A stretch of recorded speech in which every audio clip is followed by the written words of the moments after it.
What's up, everybody? Listen, full transparency here. The latest videos we've been doing about Kava have been getting a lot of traction, so we wanted to revisit the subject, put out a little bit more content, and be a little bit more detailed with some of the scientific facts behind why Kava is an effective plant medicine, what it does, and how it works. What is Kava? Kava is a root of a pepper plant that comes from the South Pacific Islands. It's been around for thousands of years, and it's been used in religious and traditional ceremonies in the South Pacific Islands by the indigenous people. It's gained popularity in the United States recently with the uptick of Kava bars, which are popping up all over the country. In Florida, there's currently about 300 of them, like Driftwood in downtown St. Petersburg. That being said, it is a plant that takes an abnormally long period of time to grow. Usually, the Kava plant is harvested at the age of 2 to 8 years old. 2 would be a very immature plant. They take only the roots from the plant, they dry them, grind them into a powder, and then therefore you can brew a tea. But this isn't your traditional tea. The Kava tea is actually brewed using lukewarm water. Hot water would destroy the active ingredients in Kava. And then you're served the Kava in a shell that's like a coconut shell or a metal bowl. One of the coolest things about Kava is that before you drink it, you raise your shell and you say Bula, which means to long life and good health. So Kava is grown in a number of South Pacific islands. It comes from Hawaii, New Zealand, Fiji, Vanuatu, all of these different places and peoples are accustomed to Kava. And now we're bringing it here to the United States. To talk a little bit about the timeline,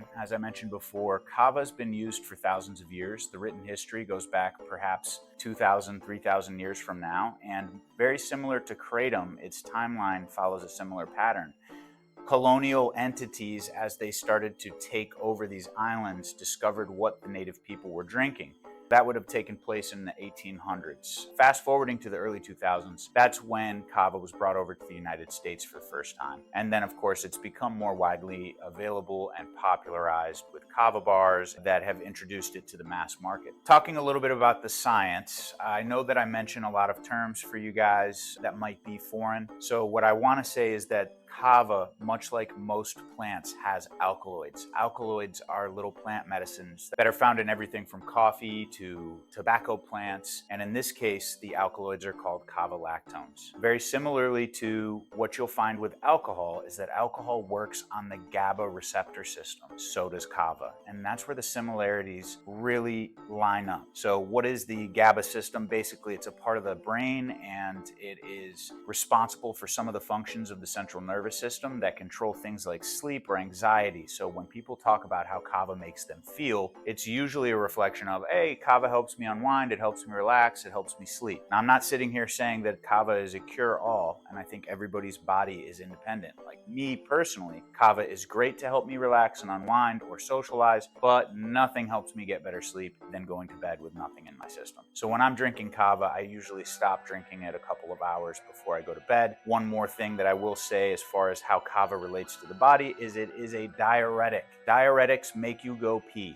Okay, they can dehydrate you. Coffee, Kava, beer, all of these things are diuretics. So if you're drinking alcohol all the way up until you go to bed, you're going to have to wake up in the middle of the night to go pee a bunch of times. That obviously is going to hurt your sleep score, which I use a sleep tracker every day. I can kind of get a great view into what's helping me or hurting my sleep. Kava is not a really effective tool for my sleep schedule, but it does affect the GABA system, same as alcohol, and that's how a lot of alcoholics have been able to quit drinking and going to Kava, where they've had far less harmful side effects on their health and their lifestyle. Okay, so we talked a little bit about Kava and how it has alkaloids and how those affect the GABA system. From there, they move on to the effects of the body. Kava is a useful tool when it comes to muscle relaxation. It's not so much as a pain reliever, but it does help the body relax and decompress. So a lot of people use it as a post-workout. For me personally, the biggest effect obviously is the effect that it's had on my social life. Going to places where I'm drinking Kava instead of alcohol is where I'm bonding with people the most. I'm loosening up, I'm having great conversations. I'm having conversations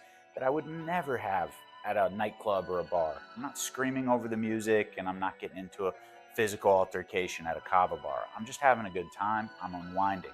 So for me, because I like to work out a lot, Kava is a great muscle relaxer.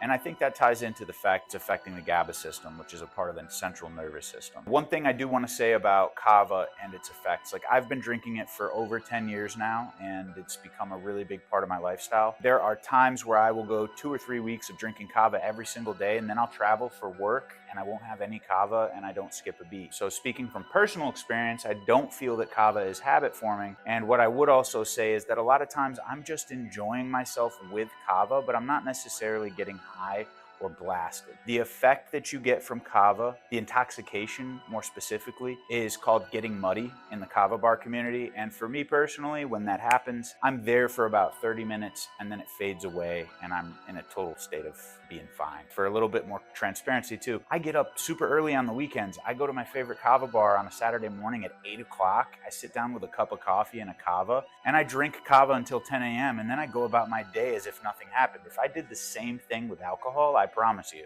I would have some severe consequences in my life. There is just no way for me to sustainably drink alcohol at 8 in the morning and be okay. But with Kava, I've never had any issues with it. Here's the deal. I don't know each and every one of you guys personally. I do not know your medical history. What I can tell you is my personal opinion is that Kava is the most benevolent intoxicant on the planet. There's nothing else in this world that gives you a buzz that's as universally accepting and charming as Kava. It doesn't mean that it tastes good, by the way. It doesn't taste good. I can assure you there's nothing you can do to help the flavor, but for those of us who've had alcohol, which is just about everybody, no one enjoyed the first time they tried bourbon or beer. Leading into the safety and precautions, I want to let you know that Kava is processed in the liver. It's processed by the same exact enzymes in the liver that alcohol is processed with. So when you're drinking Kava, it's extremely important to avoid drinking alcohol at the same time because then you'll have two substances fighting for the same real estate in the liver. And to make it even clearer, what I will tell you is that you're not going to die if it does happen, hopefully. I'm not a doctor. I'm not going to tell you what you can and can't do. But what I will say is that sometimes the people of the South Pacific Islands, they'll spend all day drinking Kava and then go out on the town and drink alcohol. Just not a good practice. If you're trying something for the first time, you want to try it on a clean palate. It's extremely important that you start small, you start slow. Your liver has a lot of jobs that it does for your body, so it's important not to overwhelm it when you try Kava for the first time. Another thing, when you're trying Kava, be patient.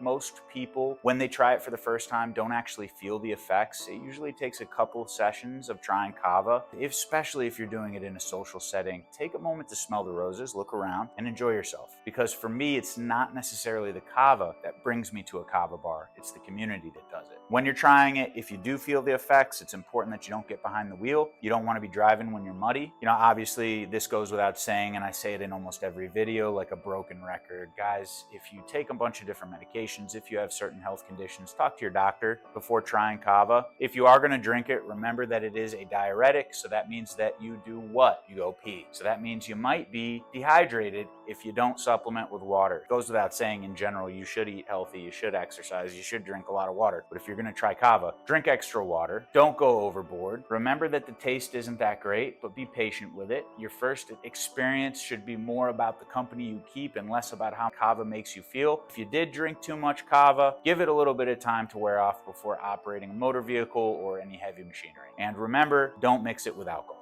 All right, moving on, I want to talk a little bit about the future of Kava research, actually the history of Kava research, and the future of Kava in general, and I'm going to try to be brief here to respect your time. Number one, if you go out there and do your independent research, you'll find some old studies that were produced on rats regarding the safety and efficacy of Kava. There's a couple of things that you should know. When you look at any study, there's an area called the abstract, and the abstract is like a summary of the study, and it talks about the different variables that are involved. So whenever I'm looking at research that's being done, the first thing I do is I check the abstract and I try to determine whether or not this is a viable study or not. Coca-Cola today could produce a study that shows the positive effects of overloading your body with sugar. Okay, it can be done if you mess with the sample size, if you mess with the participants, and if you study various attributes. You could say that sugar has a positive effect on the human body when we know for the most part it's not really good for you. This old study that was done on Kava didn't tell you what type of Kava extract was used, how it was extracted, and truly dosage levels for the rats. All they tried to conclude with the study was that Kava damages the liver and killed the rats. rats. But we know that the rats started off with an issue with their liver. They had fatty liver syndrome. We know that the kava extract that was used was a massive dose, an inhumane dose that no human would consume, and we don't even know how that it was extracted or what the potency was. So we don't have a ton of visibility to even draw the conclusion that kava can kill your liver. Of course, anything in the world can kill you. The water in my water bottle, if I overdrink it, will reduce the electrolyte balance in my blood and stop my heart. Okay, so everything has the potential to kill. That being said, a lot of the studies that are out there on kava were poorly worked, and they were done with the intention of painting a narrative that was negative to get kava out of our country. Why do people want kava to go away? The vested interests of some of the largest industries in the world are looking to get as much money from you and me as possible. Anything that taps into any medication that might be offered that helps with relaxing muscles or anti-anxiety, that makes them money. Kava doesn't. Therefore, kava becomes the enemy of industry. There will be more studies that are performed on kava. The problem is that it's going to come from one of two places. It's either going to come from a kava manufacturer, a person who has a vested interest in making a good study on kava, or it's going to come from a large institution that wants to ban kava because they're losing money from another resource. So what's unfortunate about this is that's the landscape for every study imaginable. When you read a study or you hear about a newspaper article that's talking about the results of a study, one of two people are responsible for it. They come from one of two camps: the people who want to see it fail or the people who want to see it succeed. So it's biased. Take everything with a grain of salt, guys, including what I'm talking to you about right now. The future of kava looks super, super bright. I can't say enough. I think it's an amazing plant medicine. I think it's got a lot of potential uses to help the culture of our country, but it's a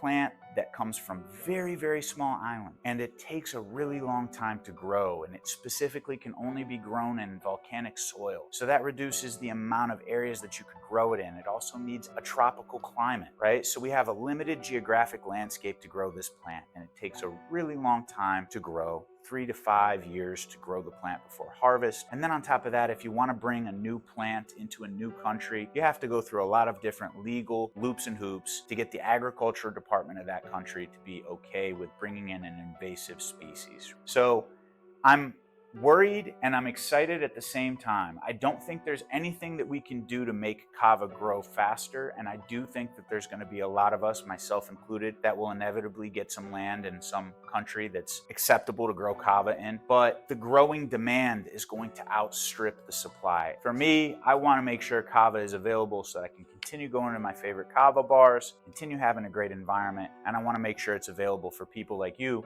who might want to use it instead of another substance like alcohol. I hope you're rooting for it, no pun intended. I hope you guys give it a shot. As always, if you have any questions or feedback, please let me know in the comment box below. Like, subscribe, let's get it done. Thank you.